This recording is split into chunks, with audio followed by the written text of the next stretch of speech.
देखिए, कोई भी महापुरुष जब अपने जीवित कार्य को निश्चित करते हैं जी तो उसका बहुत ही बारीकी से नियोजन करते हैं, प्लानिंग करते हैं। जी बगैर प्लान के काम नहीं करते हैं। ठीक है। और दूसरी बात वो करते हैं कि वो प्लान अमल में कैसा आए, हाँ वो इम्पोर्टेंट है। उसकी प्रोसीजर बना लेते हैं। ओके। एक कार्य प्रणाली हम कहते हैं, प्रोसीजर बनाते हैं, तब कहीं वो अपने जीवित कार्य में यशस्वी होते हैं, कुछ पा सकते हैं। जी। नहीं तो उनको यश कभी मिलने वाला नहीं है। नहीं है। बाबा साहब तो बहुत ही उच्च दर्जे के यस सुधारक थे, जी नेता थे, जी। और उन्होंने इस तरह अपना प्लानिंग बहुत बारीकी से किया। हम्म पहली बात उन्होंने की कि हर आदमी ना, मैं एक इंसान हूँ, हम्म दूसरा भी इंसान है, हम्म ये जो प्राकृतिक सच्चाई है उसको अपनाना चाहिए, जी और उसके विरोध में जो कुछ है उसको छोड़ना चाहिए। ओके। दूसरी बात, जी हर आदमी का हक होता है जीवित रहने का। हाँ जीवित रहने के लिए उसको प्रयास करने पड़ते हैं, जी जाहिर सी बात। कमाना पड़ता है, प्राप्त करना पड़ता है, हलचल करनी पड़ती है, कर्म करना पड़ता है। बराबर है। उसके लिए जो योग्यता चाहिए वो भी प्राप्त करनी चाहिए, करनी पड़ती है। बराबर। तो आदमी का ये अच्छा आदमी बनने में, सक्षम आदमी बनने में जो जो कुछ व्यवस्थाएं होती हैं, आवश्यकताएं होती हैं, उसकी पूर्ति होनी चाहिए।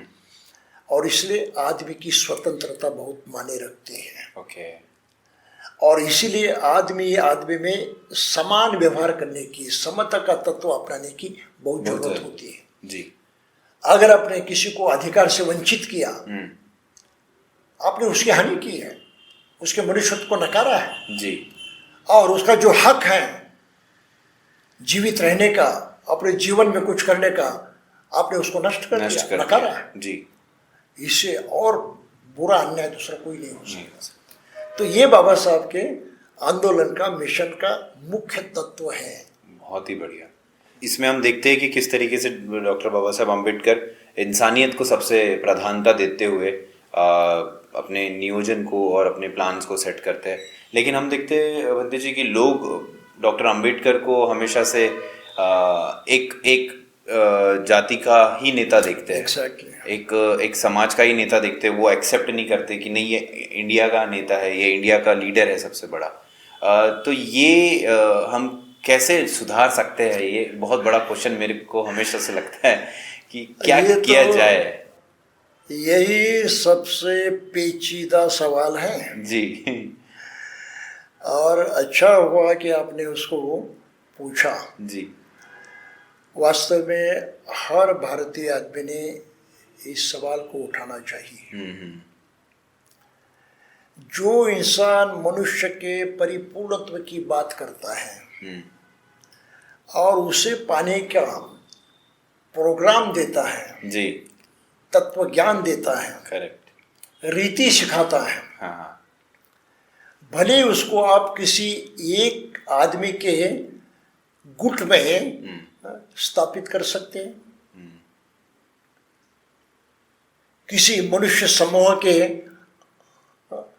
एक अंग इस तरह से उनको कमजोर दिखाते हैं। हाँ हाँ, ये तो बेरहमी तो है, यस, ये इंसाफ नहीं है जी। तो आप ये बलात् करते हैं, जानबूझकर करते हैं, और यही हुआ है। क्योंकि बाबा साहब का कंट्रीब्यूशन, मैं ये कहना चाहता हूँ कि लखनऊ में जब एक अंतर्राष्ट्रीय सेमिनार हुआ था, ठीक है, डॉक्टर अम्बेडकर यूनिवर्सिटी पे, मैं भी वहाँ पर गया था, उन्होंने आगरा से बुलाया था, और ओपनिंग सेशन में सेमिनार के, जिस सेमिनार में 4 यूनिवर्सिटी के वाइस चांसलर प्रेजेंट थे, ठीक है, ओपनिंग स्पीच में मैंने एक बात उनसे कही, मेरे अध्ययन के अनुसार मैंने भारत के इतिहास को बहुत बारीकी से पढ़ा है, महापुरुषों की चरित्र जो उनको बहुत बारीकी से जाना है, जी, धर्म तत्व ज्ञान को भी गहराई से पढ़ा है, तो कुछ ना कुछ समझदारी है। जी बिल्कुल। मेरी अपनी समझ के अनुसार मैं ये कहना चाहता हूँ कि भारत के हर पिछड़े हुए, दबे कुचले हुए, हर दुर्बल आदमी के कल्याण की, विकास की और उसी भलाई की बात, चिंतन मनन और उसके लिए अनुकूल प्रोग्राम, कार्यक्रम अगर किसी ने दिया है इस देश में तो केवल डॉक्टर बाबा साहब अम्बेडकर है। बहुत बढ़िया जी। इस सेमिनार में आप लोग सभी ग्रुप में चर्चा करें और क्या इसका कोई विकल्प है मुझे बताइए। अच्छा। 3 दिन के सेमिनार के बाद अंतिम चरण में वहाँ के वाइस चांसलर ने सभी के सामने कबूल कर दिया कि बंटी जी ने जो बात कही थे हमने सभी ग्रुप में चर्चा की और हमें कोई विकल्प दिखाई नहीं दिया। बराबर। पर बाबा साहब की इतनी ऊंचाई है, उतना बड़प्पन है, हम क्यों नहीं कबूल करते? हाँ, मानते क्यों नहीं? हम इसलिए कबूल नहीं करते हैं कि यहाँ के जातिवाद उसको कबूल करने नहीं देता। हमें जातिवाद की आदत पड़ी है जिसको कंडीशनिंग कहते हैं जी। तो भारत का हर आदमी कास्ट कंडीशन होता है, कास्ट कंडीशनिंग होती है उसकी जी। और वो जातिवादी मानसिकता से सोच विचार करता है। करेक्ट। और इस सोच के कारण चूंकि बाबा साहब पिछड़े अछूत परिवार में पैदा हुए थे, दलितों में पैदा हुए थे, तो बस वो उनके नेता हैं, इस तरह से हम उसको देखते हैं, करार कर देते हैं। हाँ, समझ रहे हैं जी। तो उनको मानने वाले लोग भी उसी मानसिकता के शिकार होने के कारण इसको कबूल करते हैं और वही आगे बढ़ाते हैं। बराबर। इसलिए आपका सवाल बिल्कुल सही है कि ऐसा होने पर भी लोग उनको क्यों दलितों का नेता कहते हैं। इसका कारण ये उनकी मानसिकता बदलनी चाहिए और ये मानसिकता परिवर्तन होने के लिए बाबा साहब ने कहा कि तुम्हें बुद्ध की शिक्षा को अपनाना चाहिए। करेक्ट। तब आपकी ये बीमारी जो है वो खत्म हो जाएगी। जातिवाद बीमारी है, मानसिक विकृति है जी। इससे हर भारतीय आदमी को मुक्त होना चाहिए जी। और उस मुक्ति के लिए बुद्ध धम्म की औषधि के सिवा दूसरा कोई पर्याय नहीं। जी जी जी। ये बाबा साहब की बात जी। जैसे डॉक्टर बाबा साहब अम्बेडकर ने काफ़ी सारे रिलीजन्स का अध्ययन किया, डिटेल में स्टडी की और उसके बाद में वो बुद्धा की ओर गए और उन्होंने धम्म को सिलेक्ट किया और लोगों तक ला के दिया। तो धम्म किस तरीके से अब यूथ को उनके पर्सनालिटी डेवलपमेंट से लेके उनकी करियर ग्रोथ तक किस तरीके से धम्म उन्हें हेल्प कर सकता है? बाबा साहब ने बिल्कुल साफ तरीके से हर डिटेल को लिखा है। हुआ क्या, अक्सर धम्म दीक्षा हो गई, लोग तो बहुत उतावले हुए थे, एंग्शियस थे, कब दीक्षा होती है, हम दीक्षा लेंगे। करेक्ट। उनको कुछ पता नहीं था, बुद्ध मालूम नहीं था, धम्म मालूम था, कुछ भी पता नहीं था। उस वक्त के लोगों के दिमाग में सिर्फ एक बात थी, बाबा साहब हमारे मसीहा हैं, बस ये हमारे उद्धार करता है, ये सही रास्ते कर ले जा रहे हैं, अब जो रास्ता वो दिखाने जा रहे हैं हम उस पर चलेंगे, उसका स्वीकार करेंगे। बस 7 लाख लोग नागपुर जैसे छोटे से शहर में इकट्ठा हुए। किसको मालूम था बुद्ध बनने की माने क्या है? जी। कुछ भी मालूम नहीं था। श्रद्धा क्या थी? डॉक्टर बाबा साहब ये सही आदमी है जो हमको सही रास्ते पर ले जाना चाहते हैं और रास्ता दिखाना चाहता है, हम वो कबूल करेंगे। हो गया जी। बुराई इस बार ये हो गई कि केवल 7 सप्ताह के अंदर बाबा साहब चल बसे जी। और जिस तरह से उनके इस धम्म को अमल में लाना चाहिए, ये अमल करने की शिक्षा वो नहीं दे पाए, स्वयं नहीं दे पाए। उन्हें लिखकर लिखिए, वो सब नियोजन तैयार है लेकिन दे नहीं पाए। बाबा साहब चले गए जी। आदिकांश उनका लिखा हुआ इंग्लिश भाषा में था, अंग्रेजी में था, कितने लोग जानते थे? बहुत कम।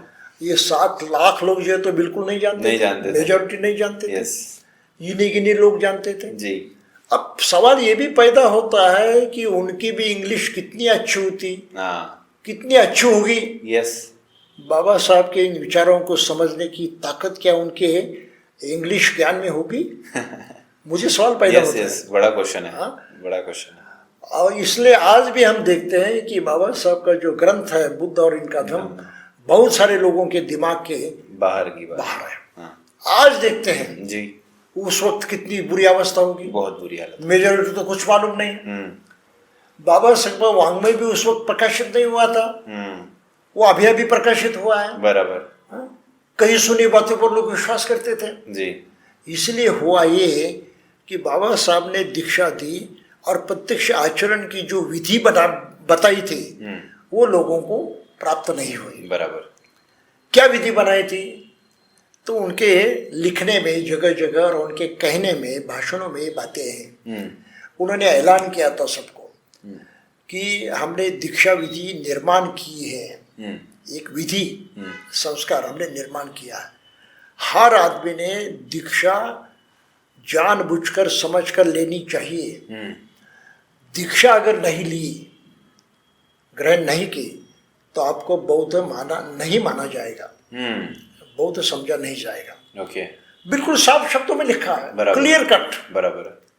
सवाल ये पैदा होता है कि आज काफी लिखे पढ़े लोग हैं, बाबा साहब का ये वाङ्मय भी पढ़ते हैं, ये लिखा हुआ भी लाखों लोगों ने पढ़ा है जी।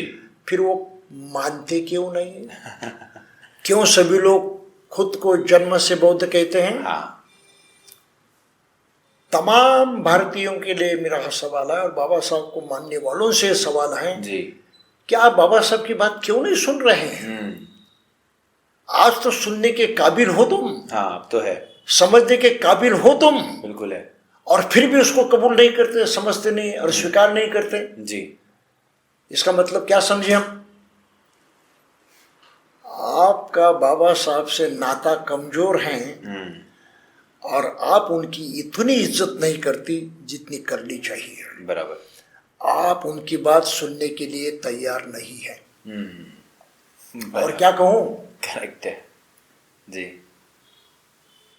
दूसरी बात बाबा साहब ने की, ये तो उनके भाषणों में आया है। हाँ। मैंने अपने किताब में सब कोटेशन जो दे दी थी। ओके। दूसरी बात उन्होंने की कि तुम्हारी आइडेंटिटी, तुम्हारी पहचान, तुम्हारा स्टेटस, तुम्हारी कीमत समाज में कौन सी है? दलित, पिछड़ा, बेकार, ये तुम्हारा स्टेटस है जी। सोशल स्टैंडिंग है जी। उसको बदलना चाहिए। हाँ। वो तब बदल जाएगा और आपके लोग कीमत तब करेंगे जब आप खुद को बौद्ध कहेंगे। बौद्ध कोई जातिवाचक शब्द नहीं है, नहीं है। नीचता दर्शक भी शब्द नहीं है जी। बहुत प्रतिष्ठित है, बहुत ही ऊंचा है। ऊंचा है। तो उसको अपनाइए। दीक्षा देकर ये होने वाला था जी। आपने नहीं किया और दीक्षा के साथ नामांतर करना जरूरी था, वो भी इम्पोर्टेंट। तब आपका स्टेटस सुधर जाएगा। करेक्ट। अब आज की तारीख को ये सब समझते हुए भी बाबा साहब को मानने वाले लोग अपने स्टेटस को सुधारने का प्रयास क्यों नहीं करते? ये मेरी भी समझ में नहीं आता। जी। इतने बुरे सरने में आज भी क्यों तुम्हें पकड़ कर रखे? मतलब ये मैं समझता हूँ कि आप बाबा साहब को मानते हैं, जानते नहीं, लेकिन उनके कहने के अनुसार करना नहीं चाहते। करेक्ट। आपने उसको रिजेक्ट कर दिया। जी जी जी जी। दूसरी बात है। तीसरी बात है, बाबा साहब ने कहा कि धम्म का बारीकी से आचरण करना चाहिए। पंचशील है, दशशील है, अष्टशील है। अगर किसी चीज को हमें अपनाना है तो बार बार उसकी याद करनी पड़ती है, खुद को स्मरण देना पड़ता है और स्मरण करते हुए उसके अनुसार कुछ करने का प्रयास करना पड़ता है। जी। स्मरण किया तो आचरण होता है। जी। ध्यान में लाया तो कर्म में उतर जाता है। जी। लेकिन दिमाग में नहीं लाया, ध्यान भी नहीं लाया, स्मरण भी नहीं किया, तुम कौन सा आचरण कर पाओगे? नहीं हो पाएगा। नेवर। नहीं हो पाएगा। तो आज की तारीख को बाबा साहब के मानने वाले लोग ज्यादातर आचरण शून्य हो गए हैं। जी। ये और इसका एक उदाहरण देना चाहता हूँ। तो बुद्ध और उनके धम्मों में बाबा साहब ने कहा कि बौद्ध आदमी ने हर हफ्ते में हर रविवार को अष्टशील लेकर उपोषित का पालन करना चाहिए। बुद्ध और उनके धम्म इस ग्रंथ के 5वें खंड में जी, 4थे विभाग में जी, 3रे चैप्टर में प्रकरण में 31 लाइन है, 31st सेंटेंस जी, जिसमें बात कही जी, कि तुम करो। अब सीधी बात कही कि तुम करो, और ये पढ़ने के बाद आज लोग करते नहीं है, तो उनके बारे में क्या कहें? क्या कहें? मतलब ये है बाबा साहब की तो कीमत नहीं करते, उनकी बात सुनना नहीं चाहते। करेक्ट, करेक्ट, सीधी सी बात है जी। चौथी बात उन्होंने कहा, हर संडे को विहार में आओ। भाई किसने रोका आपको विहार में जाने से? नहीं। क्यों नहीं जाते आप? या ये बात समझ में नहीं आती, उसका अर्थ समझ में नहीं आता, विहार में जाना का मतलब क्या होता है मालूम नहीं है, क्यों नहीं जाते लोग? बराबर। मैं यही कहता हूं कि आप बाबा साहब की सुनना नहीं चाहते। और 5वीं बात उन्होंने कही है, अपनी कमाई का 20वां हिस्सा यानी 5% जी, धम्म कार्य के लिए दे दो, धम्म के विकास के लिए, धम्म का कारोबार चलाने के लिए, धम्म प्रचार करने के लिए, सभी प्रकार की धार्मिक व्यवस्था करने के लिए जी, अपने कमाई का 5% दे दो। जी। क्यों नहीं देते आप? अब नहीं दे रहे तो इसका अर्थ मैं यही समझता हूँ कि आप बाबा साहब की सुनना नहीं चाहते। बराबर है। इसलिए आज के बाबा साहब के मानने वाले लोगों के बारे में मेरी यही मान्यता है कि ये बाबा साहब के इन 5 तत्वों को कबूल भी नहीं करते, यानी मानना भी नहीं चाहते जी। वे सिर्फ बाबा साहब को अपना कहते हैं, हाँ। इससे अतिरिक्त कुछ नहीं करते। और इसका नतीजा यही हुआ है कि समाज में कोई परिवर्तन नहीं आया। ये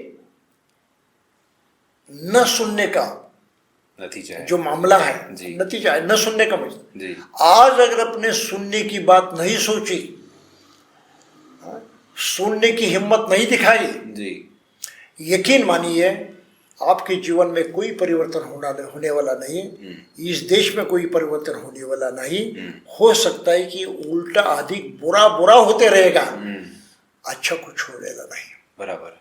इसलिए बाबा साहब की बात को न सुनना, इसकी बहुत भारी कीमत भारत के हर आदमी को चुकानी पड़ने वाली है।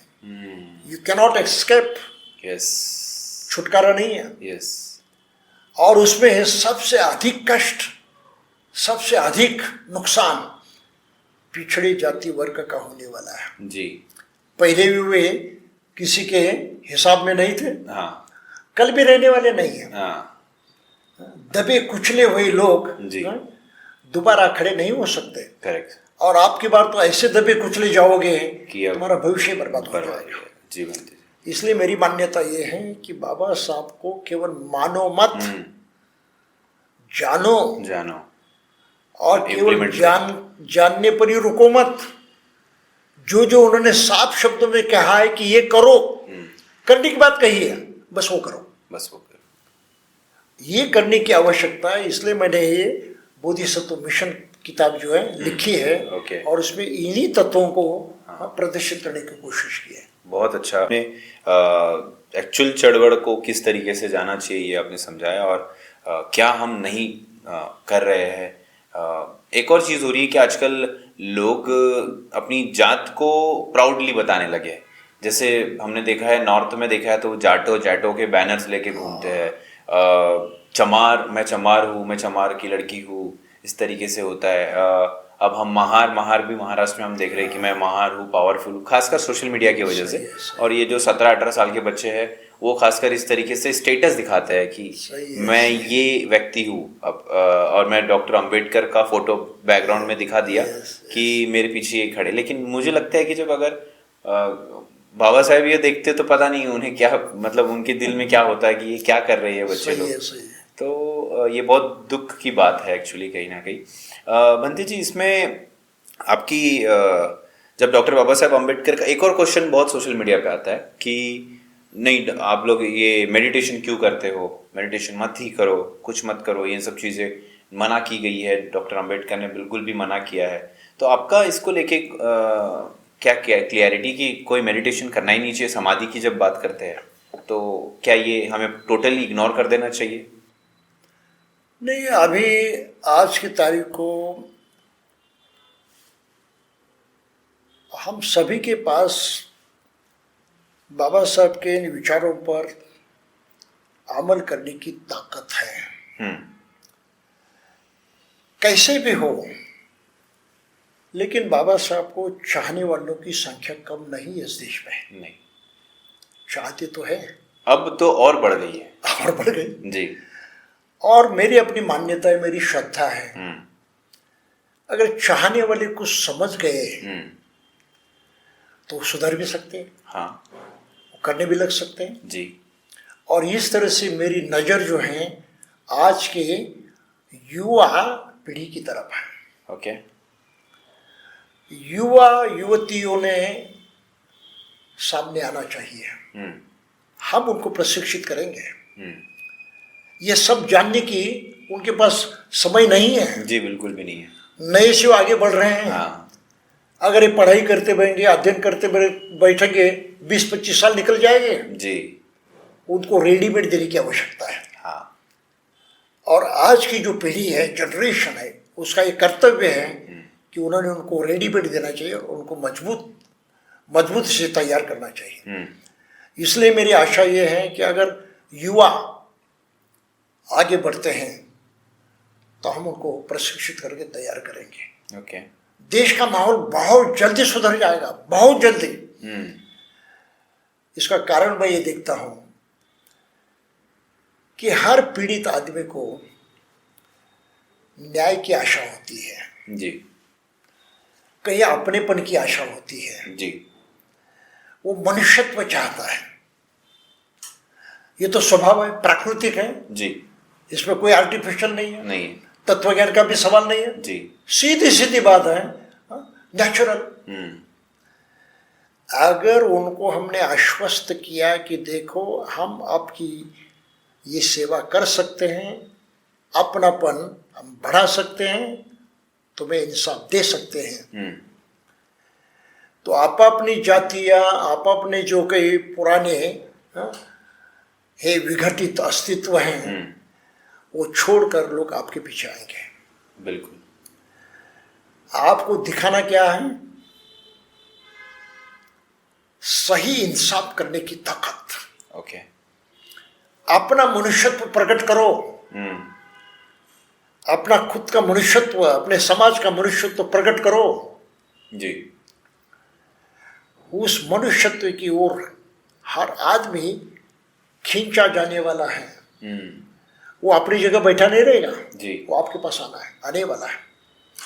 इसलिए मुट्ठी भर भी अगर अम्बेडकराइट होंगे आज की तारीख में और बाबा साहब के इस विचारों पर अमल करने की ठान लेते हैं तो मुझे बहुत भारी उम्मीद है हम इस देश का उद्धार कर सकते हैं जी। प्राप्त परिस्थिति तो पूरी तरह से पलटा सकते हैं और यह मनुष्यत्व का राज स्थापित कर सकते हैं। बिल्कुल। दिस इज व्हाट बाबा साहब वांटेड। या वो प्रबुद्ध भारत चाहते थे। भारत। यकीन मानिए, अरे भाई कम से कम चंद लोगों ने तो प्रबुद्ध बनकर दिखाई है ना। एक छोटा सा समाज, एक छोटा सा ग्रुप और जनता को दिखाई दे कि ये तो प्रबुद्ध हैं, ये सही इंसान है, यहाँ न्याय है, यहाँ अपनापन है, मनुष्यत्व है, लोग अंधे नहीं हैं जी, उनकी आंखें खुली हैं। लेकिन आज उनकी नज़र में कहीं पर भी अच्छाई नहीं आ रही है जी, कुछ दिखाई नहीं दे रहा है। ये तो वास्तविकता है, सच्चाई है। करेक्ट। तो मेरी आज भी ये आशा है, उम्मीद है कि अगर चंद अम्बेडकराइट लोग बाबा साहब के विचारों पर अमल करते हैं ओके, और अपना सा परिवर्तित अस्तित्व प्रकट करते हैं, छोटा सा क्यों न हो, इसका तो परिणाम पूरे भारत पर होने वाला है, इतना नहीं पूरे दुनिया पर होने वाला है। और यकीन मानिए बाबा साहब का महत्व दुनिया मानने लगी है। बिल्कुल मानने लगी है। आप बाबा साहब अपने उस गली के नहीं। नेता नहीं रहे हैं। नहीं, अब नहीं। भारतीय लोग उनको गली के नेता कहना जब पसंद करते हैं, उनको कहने दो, पर बाबा साहब उसमें से कब के बाहर निकल चुके हैं। बिल्कुल। अफ्रीका के लोगों के लिए बाबा साहब ने कुछ नहीं किया। अफ्रीका के बारे में उन्होंने कभी कुछ कहा भी नहीं। उनको कुछ शिक्षा देने का तो सवाल ही नहीं था। लेकिन अफ्रीका के यूनिवर्सिटी में जो गांधी जी का पुतला था वो हटाकर वहां अफ्रीकन लोगों ने बाबा साहब का पुतला बिठाया। करेक्ट। भाई क्या पड़ा है अफ्रीकन लोगों को बाबा साहब से, क्या लेन देना है? सही बात है।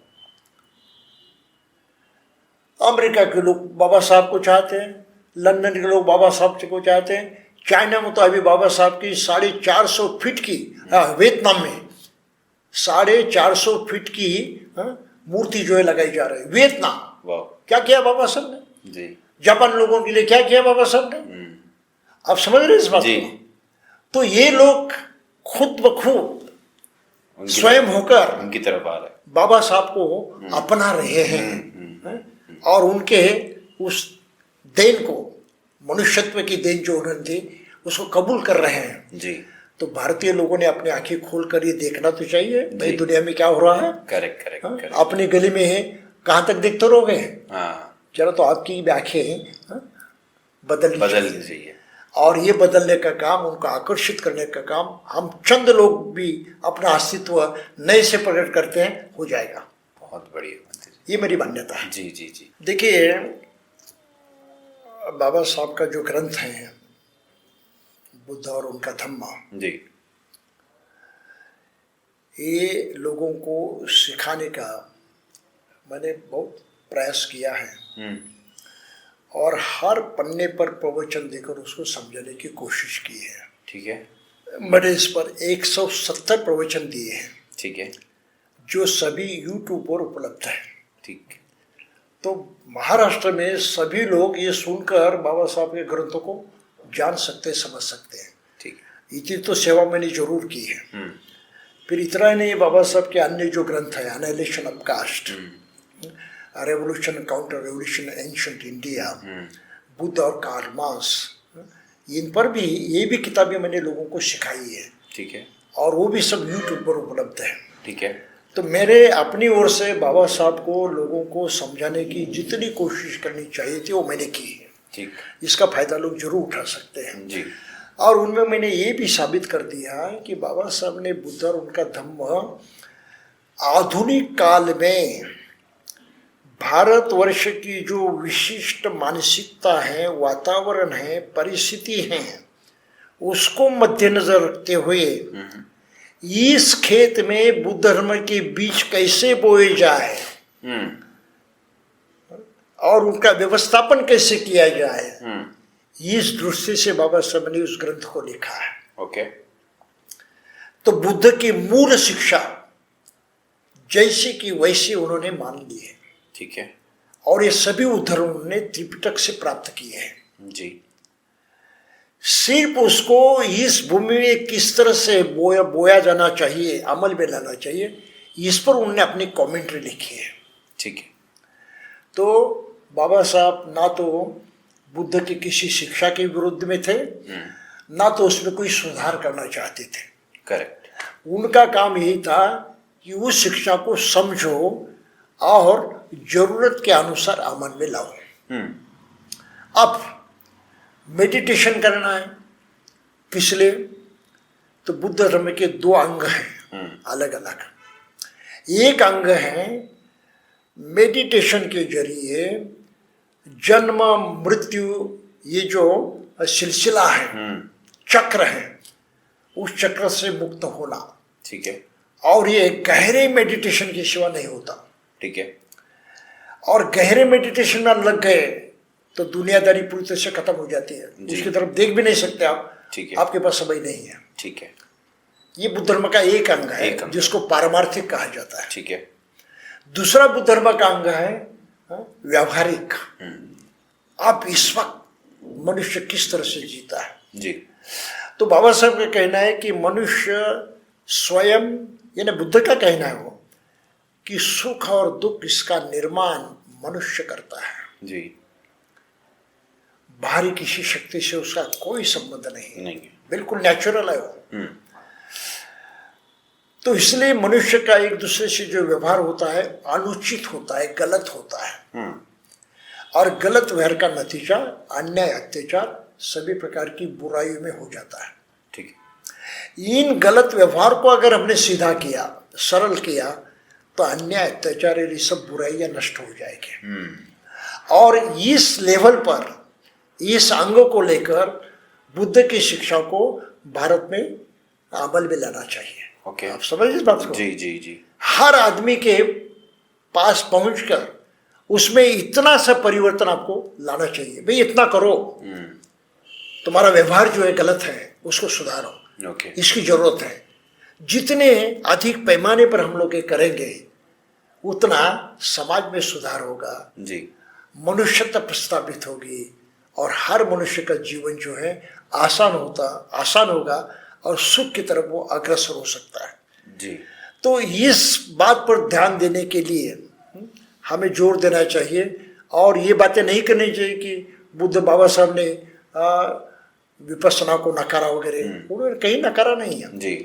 उन्होंने सिर्फ ये बात कही है कि किसने करनी चाहिए। आप गांव में, शहर में, बस्ती में लोग आपसे बुरा व्यवहार करते हैं तो उस बुरे व्यवहार को दुरुस्त करने का तरीका मेडिटेशन थोड़ी है। नहीं। आप समझ रहे हैं? जी। अरे हम बहुत हम मेडिटेशन करते रहेंगे भाई, बाकी उनको कुछ भी करने दो। अरे भाई नहीं से नहीं होगा। ये जो औषधि है गलत जगह तो अप्लाई कर रहे हो। करेक्ट। बुद्ध ने उसके लिए दूसरी औषधि दी है, इसको पहले अपनाओ। इसकी पहले जरूरत है बराबर, और उसको अपनाने के बाद फिर इस औषधों का प्रयोग करो।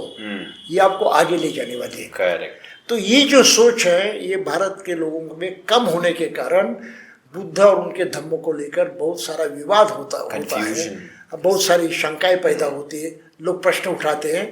ये उनके प्रश्न सभी अज्ञान की वजह से है। करेक्ट। जी जी बनते, और कुछ नहीं। जी बिल्कुल। बनते जी बहुत अच्छे से आपने चीज़ों को हमें समझाया। बहुत सारी चीज़ें मुझे भी सीखने को मिली एंड हमारे व्यूअर्स भी जो भी इस पॉडकास्ट को देख रहे होंगे उन्हें भी काफ़ी कुछ पता चलेगा। डिटेल स्टडी के लिए बंते जी का चैनल है, आप उसमें जाके आपको लिंक्स मिल जाएंगी, उसमें आप सारी चीज़ें देख सकते हैं। बुद्ध एंड हिज धम्मा का जैसा उन्होंने कहा वो सारी चीज़ें वहाँ मिल जाएगी। बाकी की सारी स्टडीज़, उनके जो प्रवचन है वो वहाँ आपको अवेलेबल हो जाएंगे ताकि आपको और अच्छे से संक्षिप्त में चीज़ों का पता हो। जाते जाते बनते जी हम एक लास्ट मैसेज चाहेंगे यूथ के लिए, यंगस्टर्स के लिए। आप कुछ मैसेज देना चाहे तो स्टेज आपका है। मैसेज तो दूसरा कुछ नहीं है, मेरी चाहत है, मेरी इच्छा है जी कि युवा वर्ग जो आगे बढ़े जी और इन चंद बातों को अच्छी तरह से समझ ले। ओके। आखिर भविष्य में जो कुछ निर्माण होगा जी वो उनको उन्हीं को संभालना है, संभालना पड़ेगा जी। तो भविष्य के लिए उनको अगर तैयार होना है हाँ तो उन्हें आज इस तरफ ध्यान देना चाहिए। करेक्ट। जो वयस्क है उनके बारे में मत सोचिए, वो कुछ करे या न करे उससे कुछ फर्क पड़ने वाला नहीं है, क्योंकि वो आज है कल नहीं है। करेक्ट है। पर कल किसके है हाथ में आने वाला है? युवाओं के हाथ में। तो मैं सिर्फ युवाओं को इतना ही अपील करना चाहता हूँ जी। अरे भाई जब तक हम जिंदा है कर सकते हैं तो ले लो हमसे, ले लो हमसे तो, जी। और हम अपनी बात तो कुछ नहीं दे रहे हैं जी। बाबा साहब को समझने में जो गलतियां हो रही है, वहाँ जो कम ज्यादा हुए हैं उसको हम सुधार कर अपने सामने रखते हैं। बराबर है। तो शुद्ध रूप में रखने की कोशिश कर रहे हैं, उसकी तो इज्जत करो, उसको तो अपनाओ जी। अगर आपने अपनाया तो अपना भविष्य अच्छा होगा। बिल्कुल बिल्कुल। तो यही अपील मैं करना चाहता हूँ। जी बिल्कुल। बहुत बहुत धन्यवाद बंते जी, आपने बहुत अच्छा मैसेज भी दिया यूथ के लिए एंड बोधिसत्व और बोधिसत्व मिशन, इन सब चीज़ों पे भी आपने बहुत अच्छे से एलोबरेट किया। दोस्तों, भंते जी की बुक भी अवेलेबल है, आप उन्हें उसे पढ़ के बाकी की डिटेल्स भी ले सकते हैं। PDF में भी अवेलेबल हो जाएगी और प्रिंट कॉपी तो आपको मिल ही सकती है। तो एट लास्ट टाइम भंते जी मैं आपको नमन करता हूँ। थैंक यू सो मच, आपने अपना समय दिया। एंड अगली बार हम किसी और टॉपिक के साथ आपके साथ चर्चा करेंगे। Thank you. सुखी हो। Thank you very much. Thank you.